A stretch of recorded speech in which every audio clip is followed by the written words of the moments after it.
Mungkin terakhir Saf, pesanmu untuk fans timnas Indonesia yang belum bisa move on kepada Sintayong. Ini kan terjadi ketika era Luis Mia, kita tahu era Luis Mia. Bahkan ke era belakang lagi era Evan Riedel, belakang lagi era Ivan Kolev, ini selalu terjadi. Dan pesanmu terhadap yang belum bisa move on dengan Sintayong gimana sih? Kalau misalnya bandingkan dengan zaman-zaman, belum ada segala pergantian kepelatihan semiris ini dan sesedih ini belum ada. Karena kan ya kita tahu pencapaian SCY yang merupakan terbaik di timnas Indonesia. Oke, aku maklumi kalau belum ada yang bisa move on. Nah, mungkin mereka memang ingin melihat timnas Indonesia memiliki fondasi yang tetap sama saat lolos ke Piala Dunia. Ya, memang betul, kita sebenarnya cukup menegangkan waktu nonton timnas Indonesia. Tapi di sisi lain kita juga puas. Oh, ternyata mereka ini adalah tim yang sulit dibobol, yang sulit dikalahkan juga. Kalah pun kalah. Nggak pernah kalah sampai 5 gol, 6 gol, apalagi 10 kayak dulu tuh. Nah, lalu pesannya, kapan timnas Indonesia bisa memasuki era baru kalau fans belum move on? Kapan pemain-pemain timnas Indonesia bisa bangkit dari kesedihannya waktu berpisah dari Sintayong? Kalau kalian masih ungkit-ungkit lebih baik STY daripada Kluivert gitu. Nah, jadi kan inti dari semuanya adalah memasuki era baru gitu. Jadi Sintayong adalah masa lalu. Erick Thohir juga sudah bilang hari Sabtu kemarin, selamat datang Kluivert, terima kasih untuk Sintayong. Sintayong juga sudah singgung di IG-nya begitu. Nah, jadi di antara semua ini adalah perpisahan sudah benar-benar terjadi dan adem. Tidak ada lagi yang perlu dipermasalahkan. Untuk fans yang belum move on, ayo kita masuk lagi ke timnas Indonesia rasa Eropa seperti Alfred Riedel dan Ivan Kolev. Dulu dilatih oleh pelatih Eropa. Kalau kalian boleh ingat, filosofi permainan timnas Indonesia ini adalah menyerang begitu.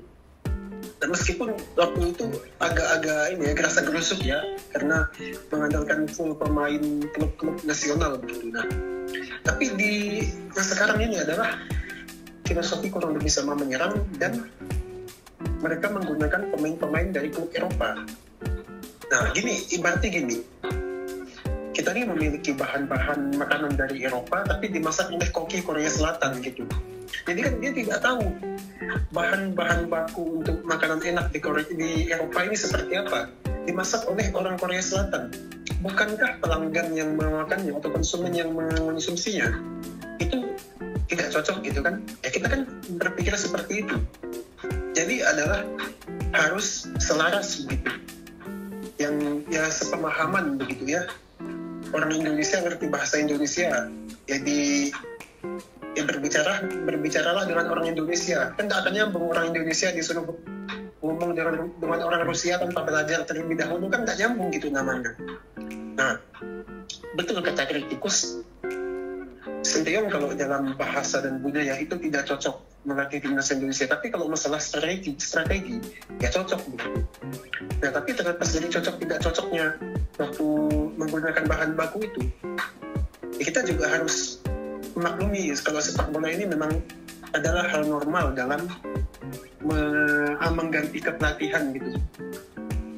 Nah, kalau yang misalnya aku bilang cocok dalam hal strategi kan tadi sebenarnya dalam parkir bus cocok begitu, tapi kalau dipaksa menyerang kan sudah terlanjur kelelahan begitu, sudah terlanjur nyaman di jaga telur gitu ibaratnya kan. Nah, begitu disuruh maju kan kelelahan gitu ya. Ada cocok dan tidak cocoknya lah gitu. Nah, kalau misalnya Kluivert ini melatih timnas Indonesia dengan caranya tersendiri, dengan menorehkan hasil-hasil positif, kalian yang bilang Kluivert out, jangan merayakan kemenangan timnas Indonesia. Jangan pernah. Jangan mendukung timnas Indonesia hanya karena pelatih gitu, ataupun karena pemain. Dukunglah sebuah tim gitu. Jadi move on, tinggalkan yang dahulu. Oke, kita sakit hati, tapi kalau misalnya kita terlalu berlarut-larut dalam sejarah, dia tidak akan bisa maju. Indonesia juga move on dari tangkapan Belanda dulu, akhirnya bisa merdeka kan gitu. Nah, siapa tahu pemain-pemain timnas Indonesia ini yang sudah memasuki jalur Eropa tiba-tiba juara Piala Asia 2027, kan kita nggak tahu bagaimana gitu. Ayo move on, jangan membuat komentar-komentar negatif atau yang kata kalian tuh mafia-mafia pada suka kalau kalian berkondisi seperti itu. Ya, kita perlu tekankan bahwa kita itu fans timnas Indonesia, bukan fans Sintayong, bukan bahkan bukan fans Patrick Kluivert, kita fans timnas Indonesia.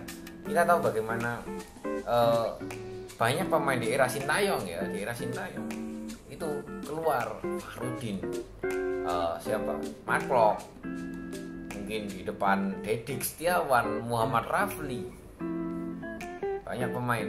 Tapi kenapa kita atau kalian tuh tidak bilang kalau belum nggak move on dari mereka kan juga itu kan karena demi kepentingan timnas Indonesia, ada pemain yang lebih bagus ya, akhirnya terpilih. Begitu juga Sintayong.